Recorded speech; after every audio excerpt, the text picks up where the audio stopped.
السلام علیکم ورحمۃ اللہ وبرکاتہ۔ الحمد للہ رب العالمین والصلاة والسلام علی سیدنا محمد وعلی آلہ وصحبہ اجمعین، اما بعد۔ اعوذ باللہ من الشیطان الرجیم، بسم اللہ الرحمن الرحیم۔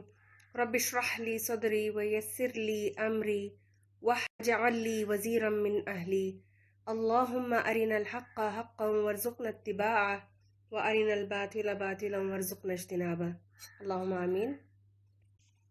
آج ہمارا لیسن ہے لیسن 29، اور اس میں ہم آیت نمبر 29 کو ہی پڑھیں گے انشاءاللہ۔ عربی ٹیکسٹ دیکھیے۔ اعوذ باللہ من الشیطان الرجیم، آیت نمبر 29 سورۃ الکہف۔ وَقُلِ الْحَقُّ مِن رَبِّكُمْ فَمَن شَاءَ فَلْيُؤْمِن وَمَن شَاءَ فَلْيَكْفُرْ إِنَّا أَعْتَدْنَا لِلظَّالِمِينَ نَارًا أَحَاطَ بِهِمْ سُرَادِقُهَا وَإِن يَسْتَغِيثُوا يُغَاثُوا بِمَاءٍ كَالْمُهْلِ يَشْوِي الْوُجُوهَ بِئْسَ الشَّرَابُ وَسَاءَتْ مُرْتَفَقًا۔ ترجمہ اس کا، صاف کہہ دیجئے کہ یہ حق ہے تمہارے رب کی طرف سے، اب جس کا جی چاہے مان لے اور جس کا جی چاہے انکار کر دے۔ ہم ظالموں کے لیے ایک آگ تیار کر رکھی ہے جس کی لپیٹ انہیں گھیرے میں لے چکی ہے، وہاں اگر وہ پانی مانگیں گے تو ایسے پانی سے ان کی فریاد رسی کی جائے گی جو تیل کی تلچھٹ جیسا ہوگا، اور ان کا منہ بھون ڈالے گا، بدترین پینے کی چیز ہے اور بہت بری آرام گاہ ہے۔ وَقُلْ، اور کہہ دیجئے۔ کس سے خطاب ہے؟ نبی صلی اللہ علیہ وسلم کو اللہ تعالیٰ فرما رہا ہے کہ اے نبی، آپ اناؤنس کر دیجئے، اعلان کر دیجئے، اللہ کا یہ پیغام، یہ فرمان پہنچا دیجئے، سب لوگوں کو بتا دیں۔ کیا بتا دیں؟ کہ یہی حق ہے۔ وَقُلِ الْحَقُّ مِن رَبِّكُمْ، حق کا مطلب کیا ہے؟ سچائی ہے، ٹروتھ ہے، یہی حق ہے۔ حق آ چکا اور پیش ہو چکا ہے، اور حق کا مطلب یہاں پر اس آیت میں کیا ہوگا؟ قرآن ہے اور دین اسلام، جس کی اکثریت مخالفت کرتے ہیں۔ نبی صلی اللہ علیہ وسلم کے دور میں بھی خلاف باتیں کرتے تھے، اور آج بھی کئی لوگ جو خاص طور پہ پڑھے لکھے ہیں یا پھر غیر قوم کے جو بغض رکھتے ہیں اسلام سے اور مسلمانوں سے، تو ان کا بھی یہی حال ہوتا ہے۔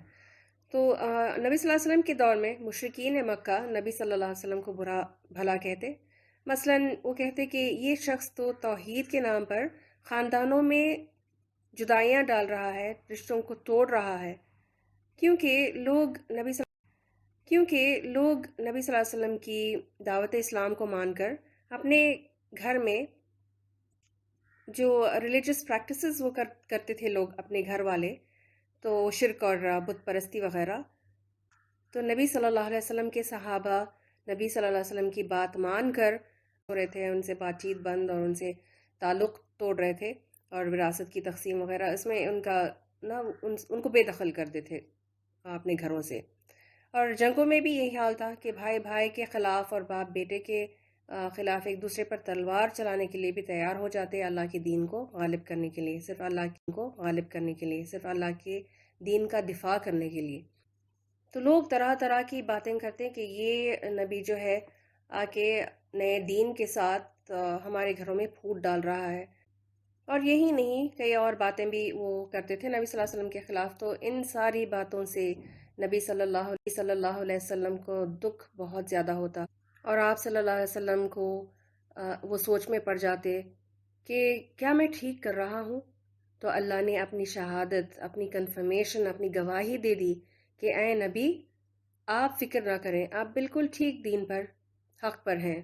تو اللہ کی طرح سے نبی صلی اللہ علیہ وسلم کو تسلی اور کنفرمیشن مل رہی ہے اس آیت میں۔ اور حق کا مطلب کیا ہے؟ کیا کیا شامل ہے حق میں؟ تو اس میں تو پہلی بات یہ ہے کہ قرآن ہے، قرآن میں اللہ نے جو بھی بتایا، جس کی خبر دی، اور نبی صلی اللہ علیہ وسلم نے اپنی حدیثوں میں جو ایکسپلین کیا، وہ سب کچھ حق ہے۔ اور اس کے علاوہ سب کچھ کیا ہے؟ حق کی ضد کیا ہے؟ حق کا اپوزٹ کیا ہے؟ باطل۔ سارا کچھ فالسڈ ہے۔ جن چیزوں پر ایمان لانے کو کہا گیا، دین سے متعلق جو کچھ نبی صلی اللہ علیہ وسلم نے بتایا، سکھایا، معلومات دی، وہ سب کچھ حق ہے، وہ سب کچھ حق ہے۔ اللہ کا وجود آئے گا اس میں، اللہ کی وحدانیت، نبی صلی اللہ علیہ وسلم کی نبوت اور رسالت، پھر کتاب قرآن اور حدیث دونوں ہوں گے اس میں، پھر جہنم کی آگ بھی حق ہے، جنت کی نعمتیں، قبر کا عذاب برحق ہے، اور آگے جو جتنے بھی مرحلے قیامت کا آنا اور یہ سب کچھ برحق ہے۔ تو یہ ساری چیزیں حق میں شامل ہے۔ وَقُلِ الْحَقُّ مِنْ رَبِّكُمْ، یہ کتاب، یہ حق، یہ قرآن کس کی طرف سے ہے؟ اللہ کی طرف سے ہے، تمہارے رب کی طرف سے۔ یہ کسی انسان کی لکھی ہوئی، جن سے سیکھی ہوئی، اہل کتاب سے کاپی کی ہوئی یا گھڑی ہوئی کتاب نہیں، اس لیے یہ پوری سچائی اور ٹروتھ ہے۔ ورنہ انسان کی لکھی ہوئی کتابوں میں آپ دیکھیں جو فیکٹس بتائے جاتے ہیں نا، تو عموماً چینج ہوتے رہتے ہیں جیسے جیسے وقت گزرتا ہے، تو پھر جو آنے والے نئے لوگ ہوتے ہیں، نیو جنریشن کے، اس کو غلط ثابت کر دیتے ہیں، یا پھر یہ ہے کہ کوئی نہ کوئی غلطی، مسٹیک اس میں ہو ہی جاتی ہے۔ اور لوگ جو لاز اور رولز بناتے ہیں، انسان بناتے ہیں، تو ان میں بھی کمی پیشی عموماً ہو جاتی ہے۔ فَمَنْ شَاءَ فَلْيُؤْمِنْ وَمَنْ شَاءَ فَلْيَكْفُرْ، تو جو چاہے وہ انکار کر دے، نہ مانے۔ تو ایمان لانے والے، ماننے والے مان جائیں، تسلیم کر لے کس چیز کو؟ اللہ کو اور قرآن کو اور شریعت کو اور دین کو، اور جو نہ ماننا چاہے، انکار کرنا چاہے، وہ کفر کر دے، انکار کر دے۔ اس آیت سے یہ لگ رہا ہے کہ ہمیں چوائس مل رہی ہے، تو کیا ہمیں چوائس دی جا رہی ہے اس میں؟ نہیں، یہ چوائس نہیں ہے، یہ دھمکی ہے، وارننگ ہے۔ بتایا جا رہا ہے کہ زندگی جینے کے دو رنگ ہیں، جو جس رنگ میں اپنے آپ کو رنگے گا اس کا انجام بھی اسی کے مطابق ملنے والا ہے، کیونکہ آگے جو اس آیت میں اور اگلی دو آیتوں میں بیان ہوا وہ انجام ہے ان لوگوں کا، ایمان والوں کا اور پھر کفر کرنے والے، انکار کرنے والوں کا۔ تو جینے کے دو رنگ ہیں، ایک رنگ ہے ایمان کا، اور ایمان کے تقاضوں کو پورا کرتے ہوئے جینا، مومنوں کو ایک پرزنر کی طرح رہنا پڑتا ہے۔ دنیا مومن کے لیے ایک جیل ہے، ایک قید خانہ ہے۔ وہ کیوں؟ کیونکہ سچے مخلص مومن پھونک پھونک کر قدم بڑھاتے ہیں تاکہ وہ اللہ کی حدوں کو نہ توڑے، پار نہ کر دیں، اللہ کی باؤنڈریز جو اللہ نے سیٹ کی ہوئی ہیں تو اس کو کراس نہ کر دیں۔ جیل میں آزادی بالکل نہیں ہوتی اور ماحول بھی بڑا ڈل ہوتا ہے نا، تو اسی طرح مومن کی زندگی ہوتی ہے، لیکن مومن کی دنیا جیسی بھی ہو، اس کا آخرت کا انجام ہی خوبصورت بیان کیا ہوا ہے، جو ہم انشاءاللہ آیت نمبر 30 اور 31 میں پڑھیں گے انشاءاللہ۔ پھر دوسرا رنگ زندگی جینے کا وہ کیا ہے؟ کفر والا ہے، رنگ رلیاں والا، زیب و زینت والا اور خوب آزادی والی زندگی جس میں کوئی پابندی نہیں، اگر تو صرف اپنے مطلب کی چیزوں میں، جس کو ہم پریویس آیت میں پڑھ چکے ہیں۔ جو اللہ کی باؤنڈریز کو کراس کرنے والے ہوتے ہیں، اپنے آپ کو شریعت کے پابند نہیں کرتے جو۔ اب آیت کے اگلے حصے میں ہم ایسے کافروں کے انجام کے بارے میں پڑھنے لگے ہیں۔ اللہ نے ہمیں اپنی اصلاح کا موقع دے دیا اور پہلے سے آگاہ کر کے سدھرنے کا چانس دے دیا، تو اسی لیے اس آیت میں چوائس نہیں، یہ انفارمیشن دی جا رہی ہے۔ تو آیت کیا ہے؟ اِنَّا أَعْتَدْنَا لِلظَّالِمِينَ نَارًا، بے شک ہم نے ان ظالموں کے لیے آگ تیار کر رکھا ہے، مطلب ہو چکی ہے تیار۔ اللہ نے دوزخ کو، جہنم کو پہلے سے بنا دیا۔ آگ کا مطلب جہنم ہے۔ ظالمین کا مطلب کیا ہے؟ اور ظالم کس کو کہا جا رہا ہے اس آیت میں؟ ظالم وہ ہوتا ہے جو اس کا لفظی مطلب معنی ہے نا ظالم کا، وہ ہے جو، اور یہاں ظالمین انکار کرنے والے، جو کافر کی بات ہو رہی ہے نا، کفر کرنے والوں کی، تو ان کو کہا جا رہا ہے جو ایمان نہ لا کر، اللہ کی بات نہ مان کر اور اللہ کے حکموں کو نہ مان کر اپنے آپ پر ظلم کرتے ہیں، شریعت کو قبول نہ کر کے کافر، اللہ کی بات کا انکار۔ کافر کون ہے؟ جو اللہ کو نہ مانے، جو اللہ کی نا قدری کرے، اللہ کی نا شکری بھی۔ کافرین وہ لوگ ہیں جو قرآن کو فالو نہیں کرتے اور اللہ کے بتائے ہوئے طریقے پر زندگی بسر نہیں کرتے، اپنے غلط کرتوتوں کی وجہ سے اپنے انجام کے خود وہ کرتوتوں کی وجہ سے اپنے انجام کے خود وہ ذمہ دار ہوں گے، اسی لیے وہ اپنے آپ پر وہ نقصان خود اٹھائیں گے نا، تو انکار کر کے اپنی جان پر وہ خود ظلم کر رہیں گے۔ ان کا انجام آگ ہے اور جہنم ان کے لیے اللہ نے تیار کر دی ہے۔ پھر آگے فرمایا یہ آگ کیسی ہوگی اس کو بیان، تو بہم سرادقها، آگ کے شعلے کناتیں یا دیواریں بن کر چاروں طرف کھڑے ہو جائیں گے۔ آگ ان کافروں اور ظالموں کو اپنے لپیٹ میں لے لیں گی، جس کے باہر وہ نکل نہ سکیں گے، اور وہ پوری طرح ہر طرف سے آگ کے گھیر جائیں گے۔ آگ سرادق کی طرح بن جائے گی۔ سرادق کیا ہے؟ سرادق جو ہے وہ ٹینٹ کو کہتے ہیں۔ ٹینٹ لگاتے ہیں نا، جیسے جو لوگ لے کر جاتے ہیں نا، جب وہ کیمپنگ کے لیے جاتے ہیں یا پھر کسی پکنک میں جاتے ہیں، ٹینٹ تو پورے چاروں طرف سے وہ پردہ لگ جاتا ہے نا ایک طرح سے، تو آگ کے شعلے ٹینٹ یا باؤنڈری والز بن جائیں گے۔ یہ لوگ جو ہے وہ ٹریپ ہو جائیں گے کافر، اور وہاں سے اسکیپ ہونے کا کوئی راستہ نہیں پائیں گے۔ امیجن کر کے بھی ہیبت ہو جاتی ہے۔ لیکن نہ ماننے والے یہ کافر دنیا میں اللہ کی حدود اور باؤنڈریز کو چھلانگے مارتے تھے نا، اور باؤنڈریز کا اللہ کے سیٹ کی ہوئی جو حدود ہیں ان کے تو پابند نہیں تھے، تو آخرت میں وہ ایک طرح سے خلاف بند ہو جائیں گے، ہاؤس اریسٹ کیے جائیں گے۔ غافل دل، خواہشات کی پیروی اور حد سے بڑھنے والوں کا انجام بتایا جا رہا ہے۔ اب یہ کہیں پر بھی بھاگ کر نہیں جا سکتے، ان کی آزادی یہاں پر آ کر ختم ہو جائے گی۔ آگے فرمایا وَإِن يَسْتَغِيثُوا، لیکن اتنا ہی نہیں، اب جب آگ میں وہ جلیں گے تو انہیں شدید گرمی لگے گی، اس سے انہیں شدید پیاس بھی لگے گی، تو وہ پانی طلب کریں گے، پانی کے لیے فریاد کریں گے، مانگیں گے، تو یغاثوا بماء، تو ان کی فریاد رسی ایسے پانی سے کی جائے گی، کیسے پانی سے؟ کل محل کے جیسے، محل والا پانی یا لکوڈ کہہ لیں، 3 معنی بنتے ہیں۔ اور یہ کن کو دیا جائے گا؟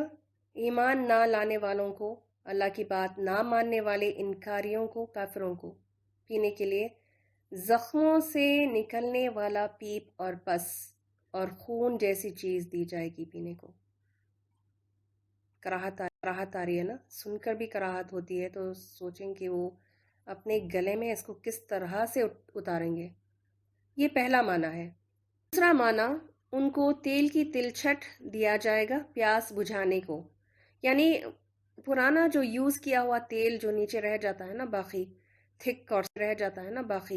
تھک اور سٹکی اور سٹنکی تیل جو کبھی لال ہوتا ہے یا کبھی کالا سیاہ، تو یہ ہے تیل کی تلچھٹ، وہ بھی گرم گرم۔ اور تیسرا معنی، اس کا پگھلا ہوا تانبا، مولٹن کاپر لیا گیا ہے۔ کوئی بھی میٹل کی چیز اگر وہ صرف گرم ہو جائے تو اس کو ہاتھ سے چھوا بھی نہیں جاتا۔ آپ نے بھی اس کی ہلکی سی ایک جھلکی ایکسپیرینس کی ہوگی پکاتے ہوئے، جب کچن میں ہے اور پتیلے میں اگر رہ جائے کوئی چمچ اور وہ گرمی سے گرم ہو جائے بہت زیادہ، تو اس کو پکڑا نہیں جاتا، اور اگر آپ اس کو غلطی سے بھی چھو لیں تو پھر اس میں یہ ہے کہ آپ کے ہاتھ پہ داغ بھی آ جاتے ہیں۔ تو سوچیں یہ جو پینے کے لیے دیا جائے گا وہ مولٹن کاپر ہوگا۔ ایک تو چاروں طرف سے آگ ہوگی، اس پر سخت پیاس لگے گی، اور پیاس بجھانے کو ایک غلیظ چیز دی جائے گی پینے کو، اور وہ بھی اتنا گرم ہوگا کہ یشوی الوجوہ، ان کے منہوں کو بھون ڈالے گا، ان کے چہرے کی کھال جل جائے گی، بھن جائے گی، سکن اتر جائے گی، چہرے ان کے اس کی بھام سے بگڑ جائیں گے، لیکن ان سے پھر بھی اپنے حلق میں اتارنے کی وہ پوری کوشش کریں گے، وہ پیئیں گے اس کو، جس سے ان کا منہ اور ان کی زبان اور گلا اور حلق اور پیٹ اور آنتیں تک بھی پگھل جائیں گی، پک جائیں گی۔ استغفر اللہ، نعوذ باللہ، اللہ ہمیں اس سے بچا کر رکھے، محفوظ رکھے، اور اس طرح کی بچا کر رکھے، محفوظ رکھے، اور اس طرح کی دوستیوں سے اور اس طرح کی حد سے پار کرنے والے کاموں سے ہمیں محفوظ رکھے جو اس طرح کا انجام تک لے جانے والے ہیں۔ تو یہ لوگ، یہ کافر، جب اس محل کو پینے کے لیے اپنے چہروں کے پاس اپنی منہ کے پاس لے جائیں گے، اس کی بھامپ کی وجہ سے ان کے چہرے جو ہیں وہ بگڑ جائیں گے، ان کی کھال گر کر اتر جائے گی۔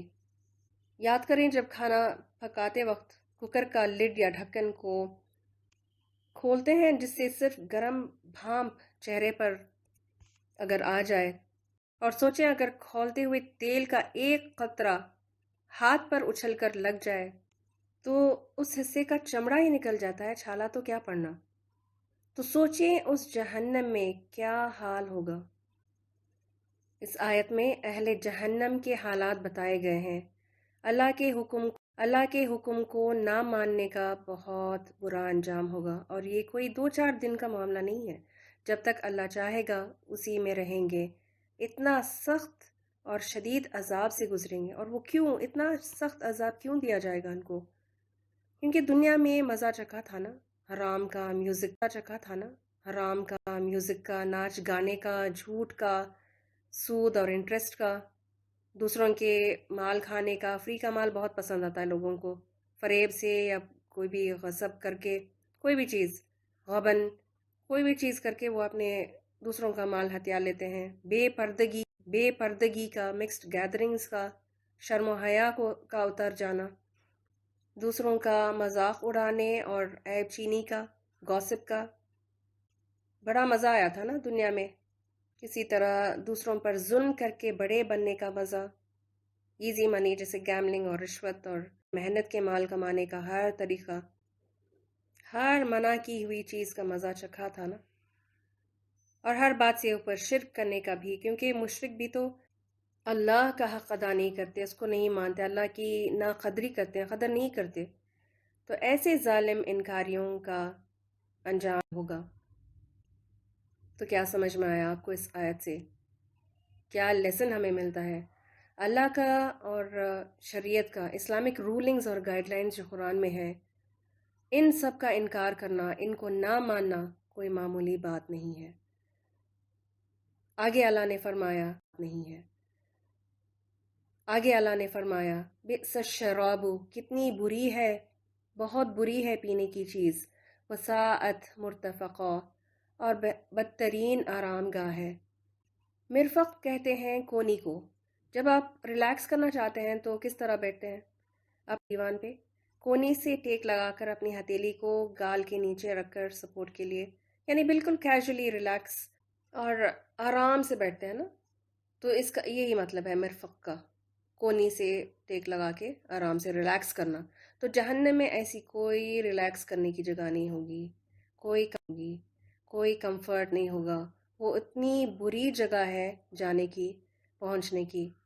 اللہ ہمیں ایسے عذاب سے، جہنم کی آگ سے محفوظ رکھے۔ نبی صلی اللہ علیہ وسلم نے فرمایا، ابو ہریرہ سے روایت ہے، الدنیا سجن المؤمن و جنت الکافر، مومن کے لیے قید خانہ ہے اور کافر کے لیے جنت۔ یہ کافر، یہ انکاری، یہ نہ ماننے والے اپنی دنیا کو جنت بنانے کے لیے موج مستی اور آزادی سے جیتے تھے نا، تو آخرت میں قیدی بن کر رہ جائیں گے۔ آخرت کے اکاؤنٹ میں کچھ بھی ڈپازٹ نہیں ہوا تھا نا، ساری نعمتیں دنیا میں ہی انہوں نے ودرا کر لیں۔ انکار کرنے کے باوجود اللہ نے ان کو چھوٹ دے رکھا تھا، ان کو ڈھیل دی ہوئی تھی، ان کی پکڑ نہیں ہوئی تھی دنیا میں، اور رزق اور نعمتیں دیتا رہا، سارا کچھ دنیا میں ہی انکیش کر چکے۔ اب کیا ہے، آپ صرف اپنے گناہوں کی یا گستاخیوں کی رپورٹ لے کر پہنچ گئے۔ ان کے انجام کا تصور کر کے دل کانپ جاتا ہے۔ انسان کی عافیت اسی میں ہے کہ وہ دنیا میں خود کو حق کا پابند بنائے، قرآن سے گائیڈ لائنز لے، قرآن سے صحیح اور غلط، حق اور باطل سیکھے اور پہچان لے۔ جب ہم کوئی بھی غیر شرعی یعنی اللہ کے حکم کے خلاف کام کرتے ہیں تو ہم خود ہی ڈکلیئر کر دیتے ہیں کہ ہم پروف کرتے ہیں، گواہی دیتے ہیں کہ ہم شریعت کے انکاری ہیں، کہ ہم اللہ کی بات نہیں مان سکتے، اللہ کی بات ہمیں اچھی نہیں لگتی، ہمیں اللہ کی بات پسند نہیں، ہم اس کو نہیں مانتے۔ پھر کیا ہوگا؟ ہم اپنے دل کی سنیں گے، اپنے بڑوں کی مانیں گے، اپنے کلچر کو زیادہ پسند کرنے لگیں گے اور اس کو مانتے رہیں گے، اور اسی کو کفر کہتے ہیں۔ یہی ہے انکار کرنے کا مطلب۔ کیا یہ غلط نہیں ہے؟ جب اللہ نے ایک چیز کو، ایک کام کو فرما دیا کہ اس کام کو ایسے کرنا ہے، تو لوگ یہ جو انکاری ہے وہ کیا کہتے ہیں؟ ہم اس کو ایسے نہیں ویسے کریں گے۔ یہ ساری حرکتیں جو ہے نا، یہ انسان کو اپنی ہلاکت کی طرف لے جائیں گی، کیونکہ یہ کوئی معمولی جرم، اس کی سزا کی شدت سے ہی پتہ چل رہا ہے کہ یہ بہت بڑا جرم ہے۔ اللہ سے دعا کرتے ہیں کہ اللہ ہمیں شریعت کا پابند بنائے، پرہیزگار بنائے اور اچھے انجام تک پہنچائے، کفر سے محفوظ رکھے اور ایسے برے انجام سے بھی محفوظ رکھے، جہنم کی آگ سے ہمیں بچائے۔ اللہم اجرنا من النار، اللہم اجرنا من النار، اللہم اجرنا من النار۔ اور اللہ تعالیٰ ہمیں ایسے اعمال کی طرف رہنمائی کرے، ہمیں توفیق دے ایسے اعمال کرنے کی جس سے ہمیں جنت کی طرف ہدایت مل جائے، جہنم سے نہیں۔ جنت کی طرف ہدایت مل جائے، جہنم سے نہیں۔ اللہم آمین۔ بارک اللہ لی ولکم فی القرآن الکریم ونفعنی وإیاکم بالآیات وذکر الحکیم، وآخر دعوانا ان الحمد للہ رب العالمین۔ اعوذ باللہ من الشیطان الرجیم، بسم اللہ الرحمن الرحیم۔ وقل الحق من ربکم فمن شاء فليؤمن ومن شاء فليكفر إنا أعتدنا للظالمين نارا أحاط بهم سرادقها وإن يستغيثوا يغاثوا بماء كالمهل يشوي الوجوه بئس الشراب وساءت مرتفقا۔